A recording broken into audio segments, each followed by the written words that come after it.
selamat datang di video pembahasan kriptografi modern dan peran teori bilangan dalam menjaga keamanan data. Di video ini kita akan menelusuri perjalanan panjang kriptografi, mulai dari Sandi Caesar di zaman Romawi kuno hingga metode modern. Di video ini kita akan melihat bagaimana matematika menjadi pondasi utama dalam menjaga keamanan digital. Ayo, kita mulai! Mulai dari apa itu kriptografi? Kriptografi berasal dari kata Yunani kriptos yang berarti tersembunyi dan graphein yang berarti menulis. Inti dari kriptografi adalah bagaimana kita mengubah suatu informasi asli atau plain text menjadi ciphertext yang tidak bisa dibaca oleh orang lain. Proses ini disebut enkripsi, sedangkan proses mengembalikannya disebut deskripsi. Lalu, mengapa demikian kriptografi menjadi penting? Di zaman digital seperti saat ini, hampir semua aktivitas dilakukan melalui media elektronik, seperti pesan pribadi, transaksi bank, data bisnis, hingga komunikasi pemerintah. Semuanya membutuhkan perlindungan.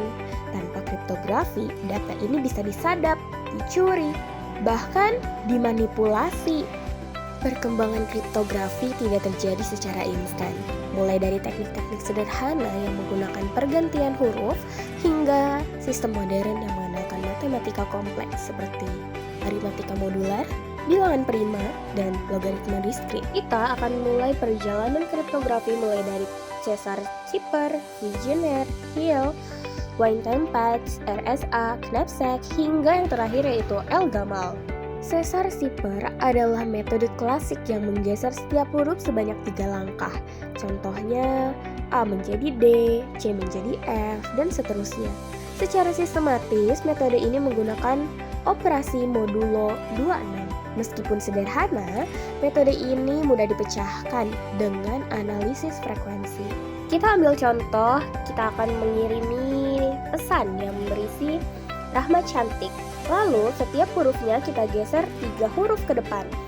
R menjadi U, A menjadi D, H menjadi K, M menjadi A menjadi D, dan seterusnya. Kita dapatkan plain text-nya adalah Rahma cantik, ciphertext-nya adalah UDKPD, FDQWLN. Lalu Vigenère Cipher memperkenalkan penggunaan kata kunci. Pergeseran huruf tidak lagi tetap, tetapi berubah sesuai huruf kunci.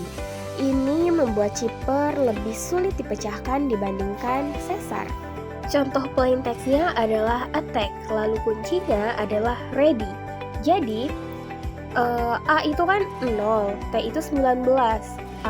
Nah, kita tulis dulu di sini. A0, T19, T19, A0, C2, K10. Lalu keywordnya yaitu ready 17, 4, 0, 3, 14, 17. Lalu kita jumlahkan plain text dan keywordnya. Setelah itu kita modulo 26 dan menghasilkan huruf R, X, T, D, A, B. Jadi plain text-nya adalah attack, ciphertext-nya adalah R, X, T, D, A, B. Selanjutnya, Hill Cipher membawa kriptografi masuk ke ranah aljabar linear. Plain text diubah menjadi vektor bilangan, kemudian dikalikan dengan matriks kunci. Matriks ini harus memiliki inverse modulo 26 agar pesan dapat dideskripsi. Selanjutnya, pada tahun 1917, Gilbert Ferdinand memperkenalkan sistem enkripsi biner yang menghasilkan Wynne-Tempest. Jika kunci benar-benar acak, sama panjang dengan pesan dan hanya dipakai sekali. Metode ini memiliki perfect security. Artinya, ciphertext tidak memberikan informasi apapun tentang plain text. Berlanjut pada tahun 1978, Rivers, Samir, and Edelman memperkenalkan RSA. Sistem kunci publik pertama yang aman secara praktis. Keamanannya bergantung pada sulitnya memfaktorkan bilangan besar menjadi faktor prima. Inilah salah satu penerapan paling penting dari teori bilangan dalam kriptografi modern. Selanjutnya, Knapsack Cryptosystem.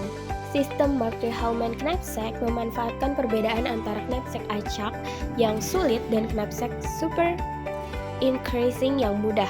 Urutannya super increasing disamarkan melalui operasi modular sehingga tampak acak bagi penyerang. Meskipun akhirnya ditemukan kelemahannya, sistem ini menjadi tonggak kriptografi kunci publik.